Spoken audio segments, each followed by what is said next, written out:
Olá pessoal, sejam bem-vindos à TV Escola Jaboatão. Eu sou o professor Vinícius Nascimento, professor de Ciências, e hoje a nossa aula vai para os sextos anos.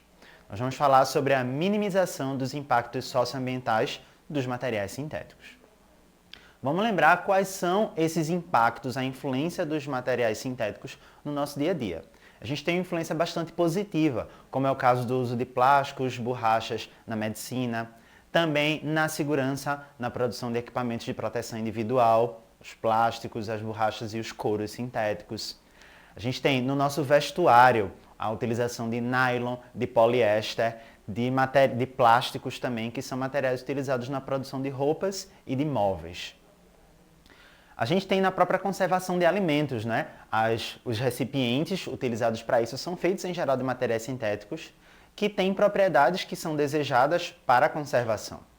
E na nossa praticidade, os nossos objetos feitos de plástico, os nossos celulares que auxiliam na nossa comunicação, todos dependem de materiais sintéticos para sua produção e utilização. E classicamente a gente tem a nossa alimentação. Alimentos sintéticos como refrigerantes, pães, hambúrgueres, biscoitos, eles estão presentes inevitavelmente no nosso dia a dia. A gente tem também os impactos negativos, né, que estão relacionados ao descarte desses materiais sintéticos no meio ambiente. Eles vão retornar para o meio ambiente e vão acabar poluindo o solo, a água, o ar. Para a gente ter uma ideia, no caso dos medicamentos, que é um tipo de material sintético, a gente tem um uso muito grande desses materiais na nossa sociedade. Segundo a Sindusfarma, que é o Sindicato das Indústrias Farmacêuticas, no Brasil, a venda de medicamentos aumentou, em 14 anos, de 500 milhões para 3,5 bilhões. Nesse período, a população brasileira aumentou de 180 milhões para 205 milhões. Então, enquanto a gente teve um aumento de 12% da população brasileira, a gente teve um aumento de 1.600% da venda de medicamentos no nosso país. Isso indica que as pessoas estão utilizando muitos medicamentos que são materiais sintéticos e vão ter toda aquela consequência do retorno dos materiais sintéticos para o meio ambiente. O que é que a gente pode fazer para diminuir esse impacto do uso de medicamentos? A primeira coisa que a gente deve fazer é evitar o uso indiscriminado de medicamentos. Ou seja, se a gente pode resolver os nossos problemas sem utilizar remédios, isso é melhor para o nosso organismo, é melhor para o meio ambiente, que não vai receber de volta todo esse material que tem diversos prejuízos. Então, evitar o uso indiscriminado de medicamentos. A gente deve evitar também que a gente interrompa os nossos tratamentos feitos por meio de medicamentos, porque isso vai ter um impacto no nosso organismo. Então, quando a gente inicia um tratamento, passado corretamente pelo médico, a gente deve tomar o remédio até o final, porque isso gera diversas transformações no nosso organismo, inclusive pode fazer com que aqueles agentes que estão causando doenças adquiram resistência contra esses medicamentos e acabe sendo mais difícil combatê-los. Uma outra coisa também que a gente precisa fazer sempre é observar a data de vencimento dos medicamentos. A gente costuma guardar todos eles lá no mesmo lugar e sempre que a gente precisa, a gente pega um lá e toma e a gente não olha. Mas medicamentos que estão vencidos, eles vão ter uma composição diferente, vai ter havido uma transformação e isso pode ou não causar efeito no nosso organismo ou causar algum efeito que a gente não espera. E, como a gente já tinha falado, é muito importante o descarte adequado de medicamentos. A gente não deve lançar os medicamentos no lixo comum. Segundo a Lei 12.305, de 2 de agosto de 2010, as farmácias têm a obrigação de dar o descarte adequado aos medicamentos vencidos. Ou seja, toda vez que a gente tem um medicamento em casa que está vencido, a gente não pode mais utilizar, o que nós devemos fazer, segundo a lei, é devolver para a farmácia que a gente comprou e lá eles vão fazer o descarte adequado sem que haja um prejuízo significativo para o meio ambiente. Uma outra coisa que a gente precisa fazer para minimizar esses impactos dos materiais sintéticos está ligado a essa palavra que é muito comum hoje em dia, que é a sustentabilidade. A sustentabilidade é a capacidade de cumprir com as necessidades do presente sem comprometer as mesmas das gerações futuras. Ou seja, é quando a gente utiliza os recursos do meio ambiente, porque a gente precisa utilizá-los, mas de forma comprometida com a manutenção desses recursos no meio ambiente. Vamos ver por que a gente precisa fazer isso. Se a gente observar o tempo de decomposição dos materiais jogados nos rios, nos lagos e no mar, muitas vezes é muito demorado. Um papel, por exemplo, que é lançado no rio, ele demora de 3 a 6 anos para se decompor. E enquanto isso, ele está prejudicando o meio ambiente, interrompendo as cadeias alimentares e atrapalhando o desenvolvimento dos seres vivos. O nylon demora mais de 30 anos. O plástico demora mais de 100 anos. Mesmo o pano demora cerca de 1 ano para se decompor. Os metais demoram mais de 100 anos. As borrachas têm um tempo indeterminado de decomposição. Ou seja, ele pode estar aí há muito tempo e prejudicando o meio ambiente antes que ele possa se decompor naturalmente. Então, o que é que a gente precisa fazer para praticar essa sustentabilidade? É comum que se fale dos 3 R's da sustentabilidade.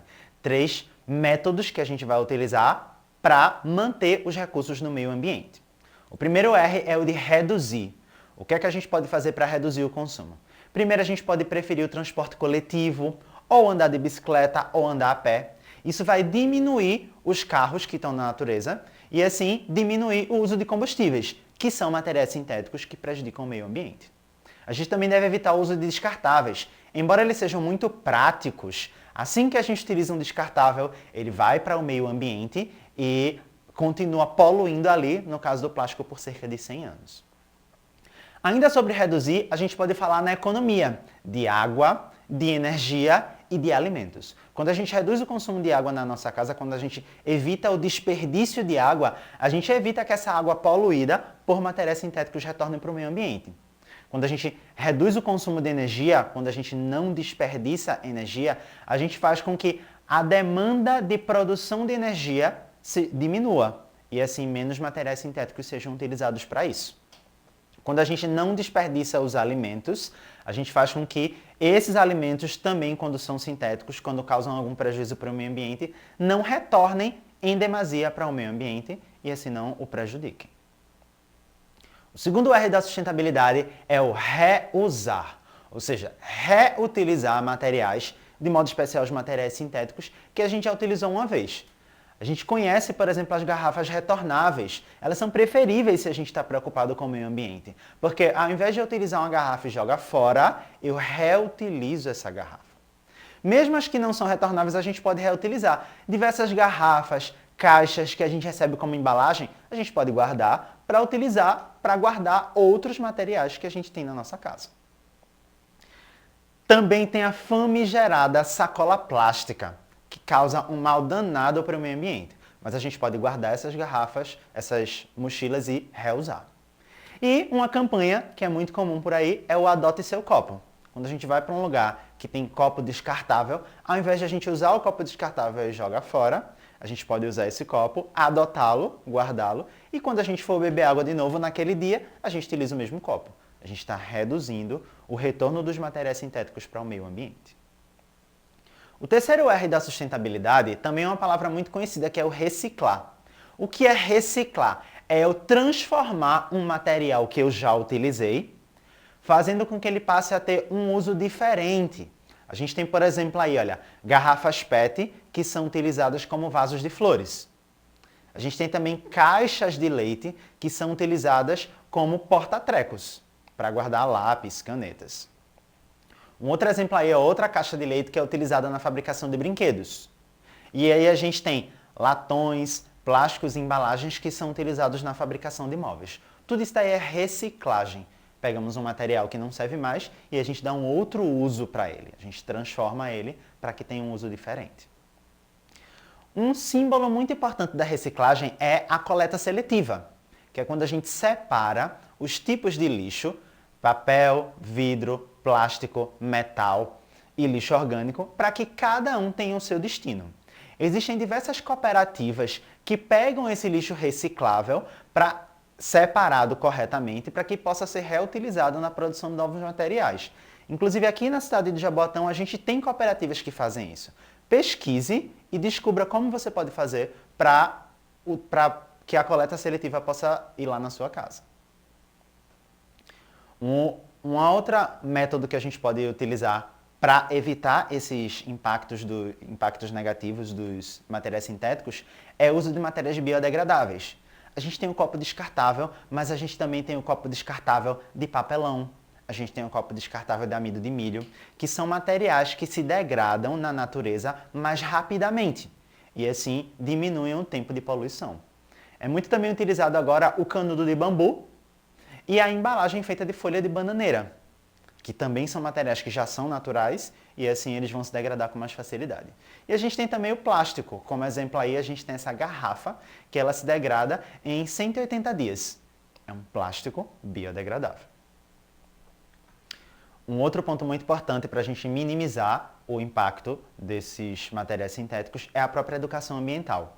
Quando a gente ensina sobre a importância de preservar o meio ambiente, quando a gente fala sobre os materiais biodegradáveis, quando a gente ensina para as outras pessoas como a gente pode fazer para reduzir esse impacto que a gente está causando no meio ambiente, a gente multiplica essa campanha. A gente faz com que ela se espalhe, a gente faz com que mais pessoas se preocupem com o meio ambiente e reduzam o seu impacto.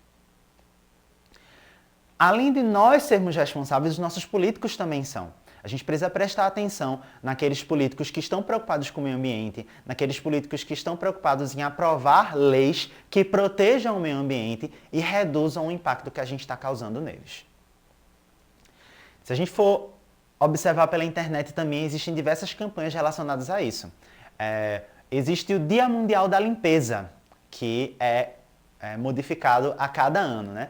Mas existe essa campanha daí, pela qual é promovida que as pessoas vão nas cidades, se juntem ou façam isoladamente essa limpeza por conta própria nas cidades, deem um destino adequado ao lixo para evitar o impacto significativo no meio ambiente. Se você pesquisar na internet Dia Mundial da Limpeza, você também vai encontrar como você pode participar dessa campanha tão importante. Então, considerando tudo isso que a gente falou, existem diversos outros métodos de preservar o meio ambiente, de diminuir esse impacto socioambiental dos materiais sintéticos, além desses que a gente falou. Então eu quero que você pense em outras atitudes que podem ser tomadas para diminuir o impacto causado pelos materiais sintéticos e anote-os no seu caderno. Então, é isso aí, pessoal. Bons estudos e até a próxima.